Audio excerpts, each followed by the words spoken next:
wabarakatuh. Alhamdulillah, mari kita mulai dengan baca basmalah. Bismillahirrahmanirrahim. Kita lanjutkan pembacaan sirah Nabi karya Prof. Kores ya, bersama Halimah Asy-Sya'diyah. Sebelum ini telah dikemukakan bahwa Nabi Muhammad SAW pada hari-hari pertama kelahiran beliau disusukan oleh ibunya untuk beberapa hari, kemudian dilanjutkan oleh Suwaibah. Bisa jadi penyusuan Suwaibah disebabkan karena air susu Aminah tidak begitu banyak. Setelah itu, sebagaimana kebiasaan masyarakat Arab di masa itu, Nabi SAW disusukan oleh Halimah Asy-Sya'diyah. Memang kebiasaan umum ketika itu, khususnya bagi keluarga mampu, menyerahkan anak-anak bayi mereka disusukan di pedesaan setelah berlalu 8 hari bersama ibu kandungnya. Kebiasaan menyusukan anak oleh penyusu profesional di pedesaan bukan saja untuk menjadikan para ibu tidak disibukkan oleh bayinya dalam melayani suami mereka, tetapi juga karena udara pedesaan serta kehidupannya lebih baik dibandingkan dengan udara Makkah. Bahasa yang digunakan di pedesaan pun lebih fasih dan situasi kehidupan di sana lebih dapat mendidik anak-anak untuk lebih tahan fisiknya dan baik moralnya. Halimah binti Az-Zuwaib Al-Sya'diyah menceritakan bahwa dia, suami, dan anak mereka bersama 10 orang wanita lainnya yang berprofesi menyusukan anak-anak berangkat dari desa pemukiman mereka, Bani Sa'ad, yang ketika itu sedang dilanda kekeringan menuju ke Makkah. Mereka semua mencari bayi yang keluarganya mampu. Kendati mereka mengetahui tentang bayi Aminah, namun mereka termasuk Halimah enggan menerima bayi itu karena menyadari bahwa dia adalah anak yatim, yang berarti ibu yang menyusukannya tidak akan mendapat imbalan yang memadai. Tetapi Halimah yang pada mulanya enggan itu akhirnya bersedia menyusukannya daripada kembali tanpa membawa seorang bayi yang disusukan.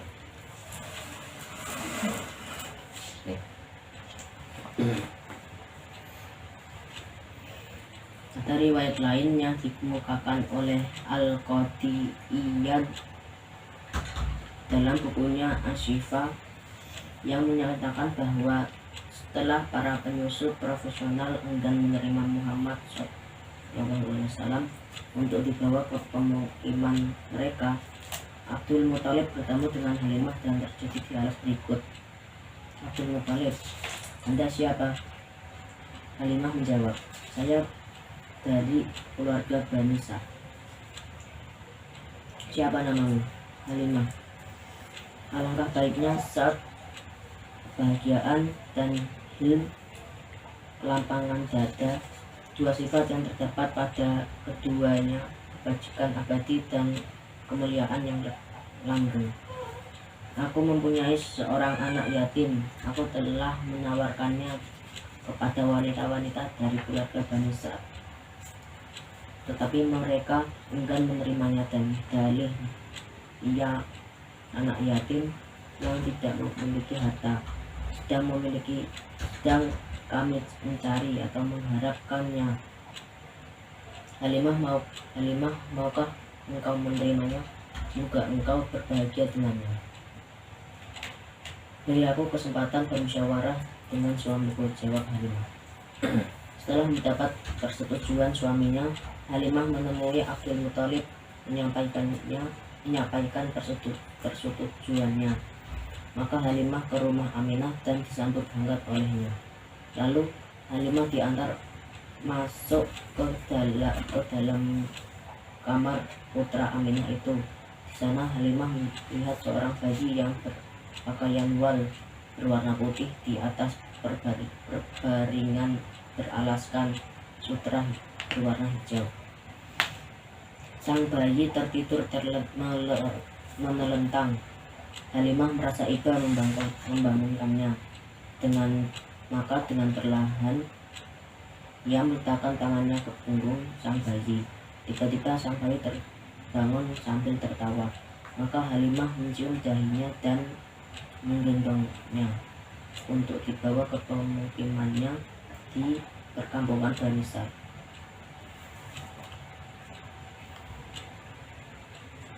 Manapun di antara kedua riwayat di atas yang benar, yang pasti adalah keberkahan melimpah kepada Halimah dan keluarganya. Air susunya yang tadinya tidak terlalu banyak kini melimpah. Keledai yang ditunggangi dan ternak yang digembalakan keluarga ini pun demikian. Rumputan tumbuh subur sehingga para peternak menyuruh pengembala mereka mengembala di tempat-tempat di mana keluarga Halimah berada.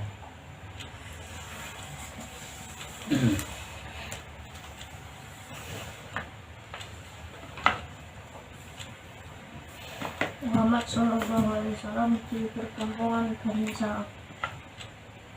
Putra Aminah yang disusukan Halimah pun beranjak tumbuh sehat, tidak seperti pertumbuhan bayi-bayi lainnya. Dalam usia 9 bulan ia telah dapat berbicara dengan fasih, dia tidak rewel atau berteriak dan tidak suka menangis, kecuali kalau dia telanjang karena malu dilihat orang. Kata Halimah, jika di malam hari dia gelisah, aku membawanya keluar kemah dan dia pun tenang kembali setelah memandang bintang-bintang di langit. Lalu tak lama kemudian ia menutup matanya tertidur nyenyak. Ada riwayat yang menyatakan bahwa pada penyusuan ini Nabi Muhammad SAW tidak menyusu kecuali dari satu payudara saja, karena air susu Halimah diisap juga oleh putra Halimah yang sesusuan dengan beliau. Ini komentar orang karena beliau memiliki pembawaan fitri atau sejak asal kejadiannya untuk selalu bersikap adil sejak lahir. Dokter berkomentar bahwa semakin sering payudara diisap pada periode penyusuan, semakin banyak produksi dan susu ibu. Karena itu tidak mustahil riwayat ini pun tidak sepenuhnya benar. Setelah berlalu 2 tahun yang merupakan masa penyusuan yang sempurna, Halimah dengan berat hati mengembalikan putra Aminah kepada ibunya. Namun ketika mereka bertemu, Halimah merayu Aminah agar membiarkan anaknya lebih lama lagi bersamanya di perkampungan Bani Sa'd. Kesehatannya di sana lebih terjamin. Demikian lebih kurang Halimah merayu Aminah agar membiarkan putranya yang ketika itu sudah pandai berjalan agar kembali bersamanya ke perkampungan Bani Sa'd. Dengan berat hati Aminah mengizinkan demi kesehatan, pertumbuhan, dan perkembangan jiwa anaknya.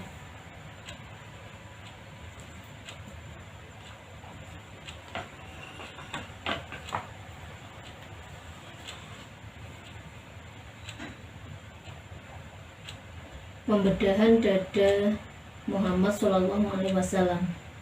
Pada suatu ketika di pagi hari, Nabi Muhammad keluar sebagaimana biasanya bersama saudara sesusuannya untuk mengembala.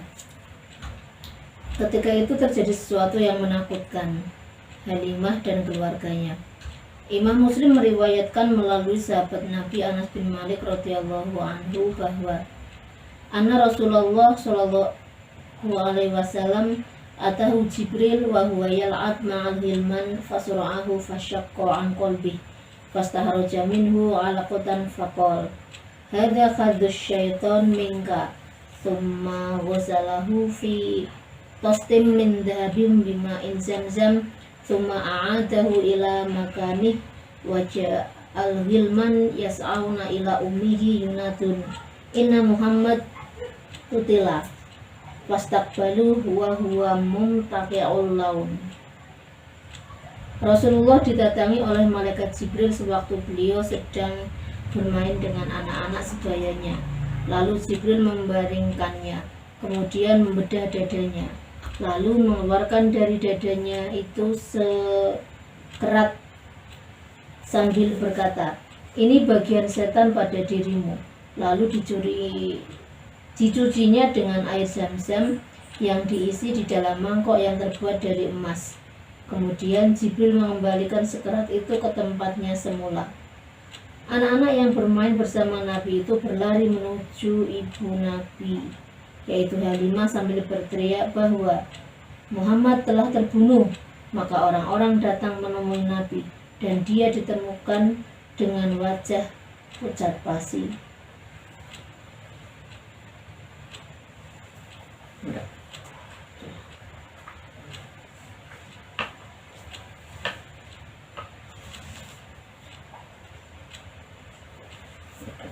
Sampai sini saya.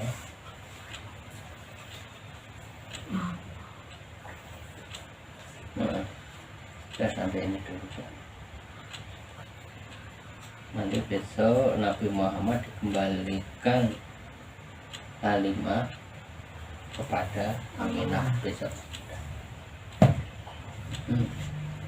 Sebelum kita tutup, ada yang bisa direview? Siapa? Kakak? Review yang kakak baca.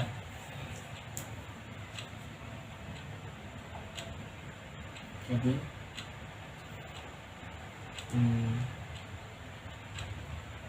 setelah banyak wanita yang menolak untuk menyusukan Nabi, Abdul Muthalib, adiknya Nabi, tidak sengaja bertemu dengan Halimah.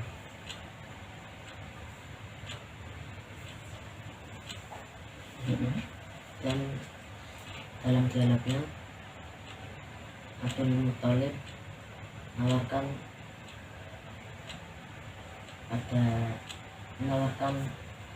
pada Halimah agar cucunya bisa disusukan olehnya. Maka Halimah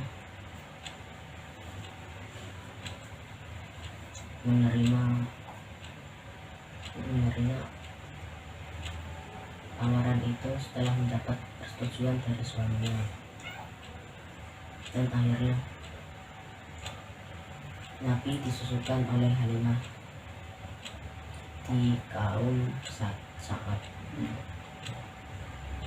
Udah. Adik.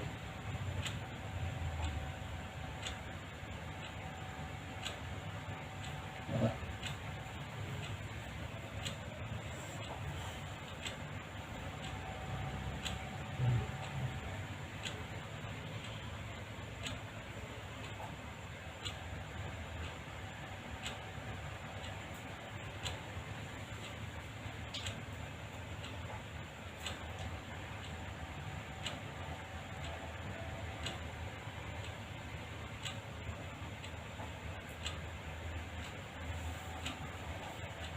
Karena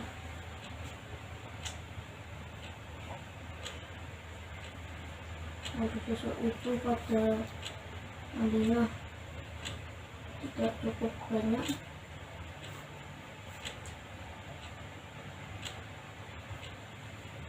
Abdul Muthalib mencari seorang yang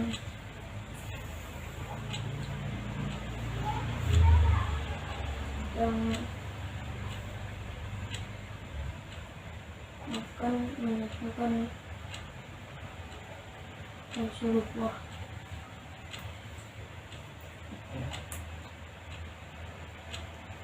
Tapi banyak wanita yang menolaknya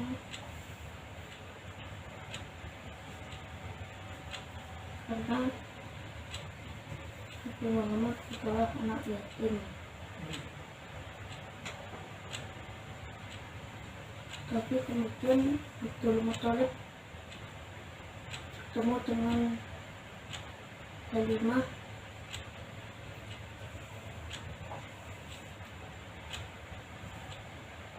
dan Abdul Muthalib menawarkan Rasulullah untuk disusukan Halimah.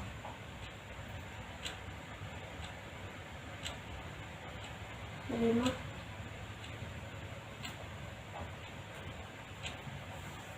meminta waktu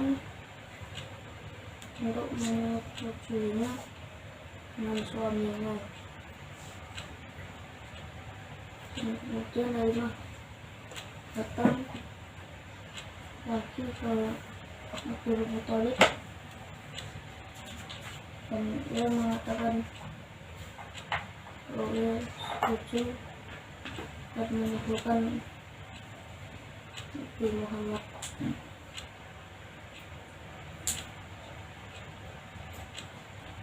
Halimah datang ke rumah Aminah dan melihat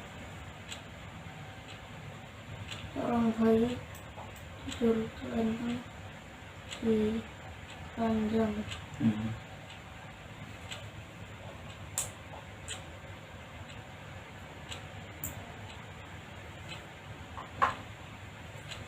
Halimah tidak ingin membangunkannya, maka Halimah dengan pelan-pelan menggendongnya punggung. Tapi bayi itu terbangun dan tertawa. Halimah pun mencium dahinya. Kemudian ia membawa Nabi Muhammad ke desaan pemukiman di saat Ya. itu. Ya. Udah, ada kemudiannya. Ya. Saat Nabi Muhammad dalam asuhannya terjadi satu peristiwa,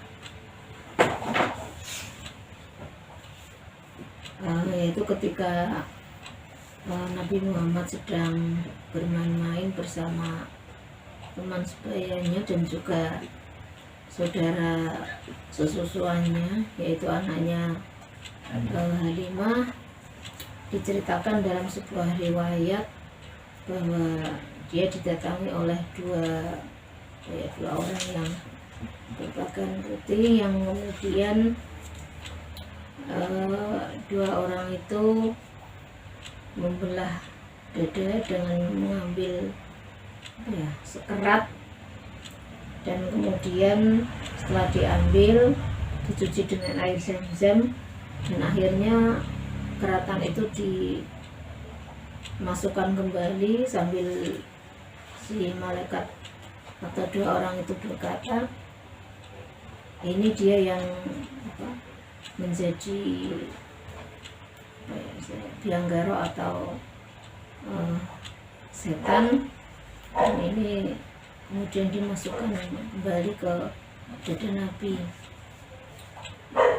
Setelah itu kemudian orang-orang pada atau teman-teman sepermainannya dan juga banyak orang yang datang mengerumuni Nabi Muhammad, ya, melihat apa yang terjadi, dan Nabi itu wajahnya pucat pasi, dan beberapa orang juga lapor kepada ibunya yaitu Halimah, melaporkan apa yang peristiwa tadi terjadi.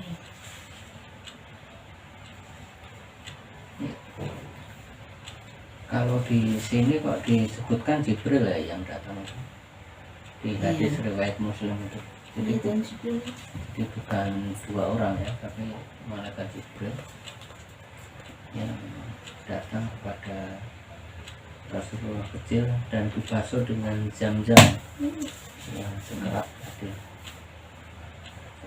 hati yang bisa menjadi masalah bagi manusia secara umum. Terus kemudian yang kedua soal kebiasaan ini ya, suku Quraisy terutama yang mampu untuk menyusukan bayi setelah usia 8 hari bersama ibu kandungnya. Dan satu lagi selain ibu kandungnya yang menyusukan Nabi itu ini Suwaibah.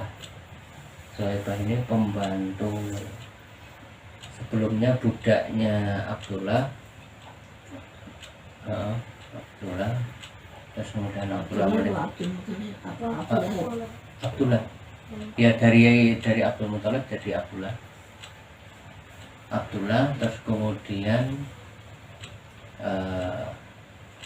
menemani Aminah sampai kemudian Aminah meninggal dunia kan. Suwaibah ini merawat Nabi pada saat beliau ikut dengan sang kakek.